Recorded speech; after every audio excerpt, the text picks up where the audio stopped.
This is big breaking news.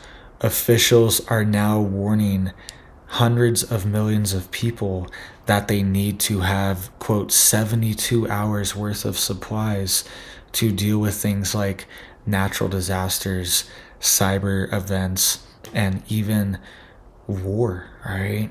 So let's get into all the details here really quick, guys. Please just hit that like and that subscribe. I'm posting multiple videos every day, keeping you updated on this big news, and it just helps to get these alerts out so people know what's going on. So this is happening right now. We have officials coming out of Brussels and the EU, the head of the European Union, is warning hundreds of millions of people in Europe that they need to have at least 72 hours of supplies in case of emergencies, all right?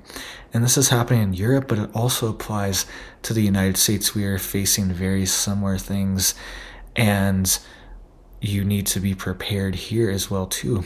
And they're warning every country in the EU to stockpile this. So this is a warning that everyone should take heed to and listen to and have anyways. All right, you probably already have 72 hours of supplies if you're watching, but make sure you do and check your supplies as well too, your cans, and rotate them, right? Maybe you bought stuff a few years ago and those cans are starting to go bad and those supplies might be going bad by now. Check that stuff, rotate your pantry, and make sure you're still on top of it. It says here that Europe should enhance stockpiling of critical equipment and encourage the public to maintain sufficient supplies for at least 72 hours in case of emergencies. This is what the European Commission said on Wednesday. It said the Commission said in its new EU Preparedness Union strategy that the bloc was preparing for risk including natural disasters, cyber attacks, geopolitical crisis, including possibility of armed aggression against EU countries. And it says here that families, quote, families living in flood zones should know what to do when waters rise. Early warning systems can prevent regions hit by wildfires from losing precious time. This is what the EU Commission President Ursula von der Leyen said in a statement. All right, so this is applicable here too, right? Look at all the fires we've seen. Look at all the flooding we've seen. I've been covering it on my channel. You can go back through the past few weeks. There's been fire after fire going on. And it's in places that aren't typical as well either. It's in places like North Carolina and Florida and the East Coast. We're seeing big fires that normally only happen in the West Coast we normally see. It says here that the strategy focuses on improving early warning systems, ensuring the continuity of essential services such as healthcare and drinking water, and helping citizens prepare for responding to crises. All right, this is something too I always think about. I'm always mapping out in my head how far is water if it ever hits the fan, right? Something I need to get is a little like solar panel for my well, so it will be pumping water no matter what, even if the power goes out. But it's something always in the back of my head. I'm like, all right, we got this creek 15 minutes away, right, that I can go fishing at. There's fish in it, and there's also water just flowing year round at this creek that I can go get water. There's also a river, major river, 30 minutes away, right? These are driving, and gas, you'd have to conserve your gas, but I have a big 200-gallon water tank. I could go there, fill these things up if I really needed to, worst come to worst.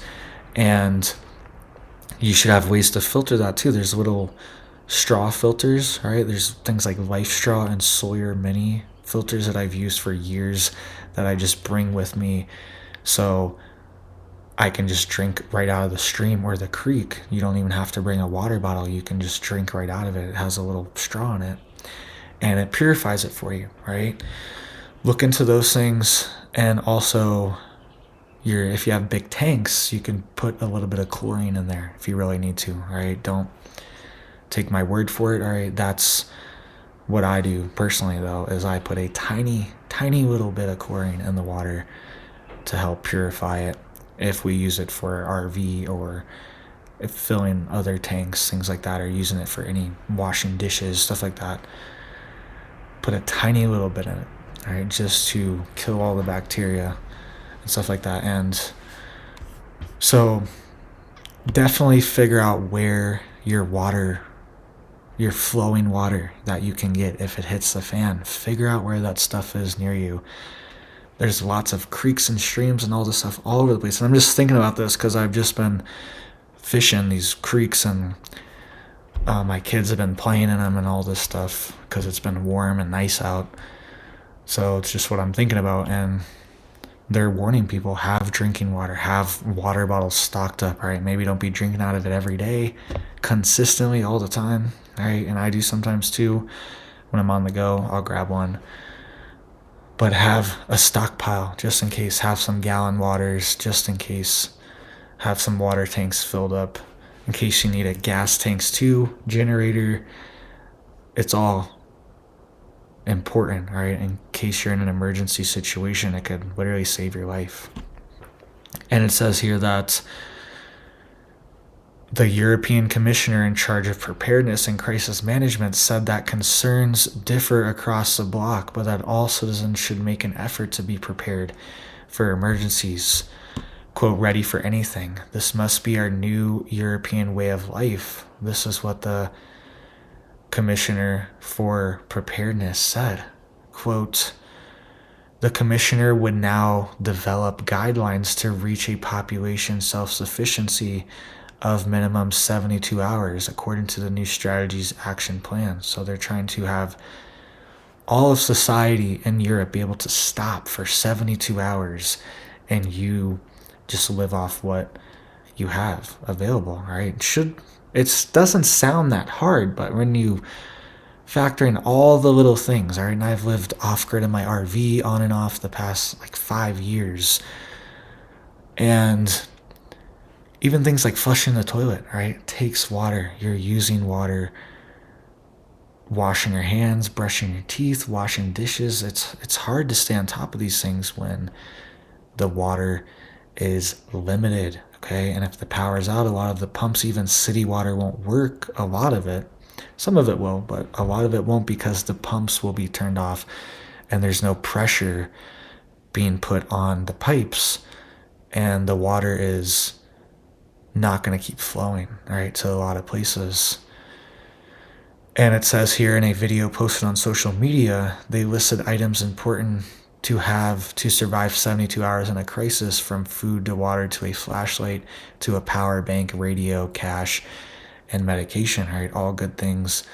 I have a few charger blocks for my phone. I have 2 of those that can charge it up multiple times per block. I have a little weather radio, always have some cash on deck, and of course flashlights and any medication you have. These things are definitely, you want to have stockpiles of it just in case, right? So I thought this was applicable here, right? This warning. It's like we aren't in Europe. I know some of you guys actually are in Europe watching, and I appreciate you guys, and I hope you guys are taking these warnings serious, because it seems like they are also really hinting that there could potentially be a big war in Europe, right? The EU is kind of saying, well, if the United States isn't going to keep funding Ukraine and keep providing weapons and assistance, that they're going to create their own army, their own conjoined army, EU army, and they're going to assist Ukraine that way, right? So they're pretty determined to push back against Russia. And they're even saying, part of this memo, that potentially this conflict between Europe and Russia could bubble up, right? And we've already seen a lot of disruptions and a lot of supply chain issues related to this war for things like critical minerals, fertilizers, gas, oil. Lots of these things have been affected, and the supply chain has been rearranged and shuffled around the past few years due to these disruptions and these sanctions, things like that. And we could see that, but even more, right? A lot more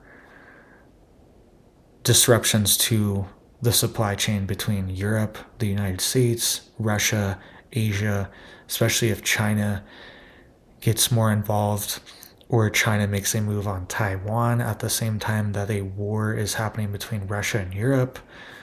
We could see that, right? So the US has to split its resources between Europe and Taiwan and even the Middle East. So lots of things are on the back burner right now, cooking up.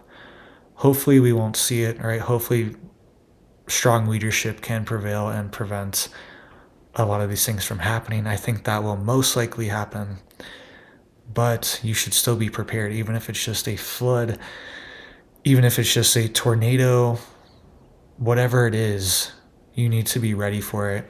Fires, all these things are popping up across the country and across the world at accelerated rates, right?